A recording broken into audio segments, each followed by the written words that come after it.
क्या तुम्हें पता है हम जम्हाई सिर्फ नींद आने पर ही नहीं लेते। जब हमारा दिमाग थक जाता है या उसे ज्यादा ऑक्सीजन की जरूरत होती है तब शरीर जम्हाई लेने लगता है। जम्हाई लेने से दिमाग में ऑक्सीजन की मात्रा बढ़ जाती है जिससे दिमाग थोड़ा अलर्ट हो जाता है। यही वजह है कि जब कोई सामने जम्हाई लेता है तो हमें भी जम्हाई आने लगती है।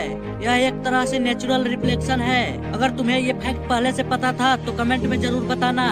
ऐसे ही हिडन फैक्ट्स के लिए चैनल को सब्सक्राइब कर वीडियो को लाइक जरूर करें।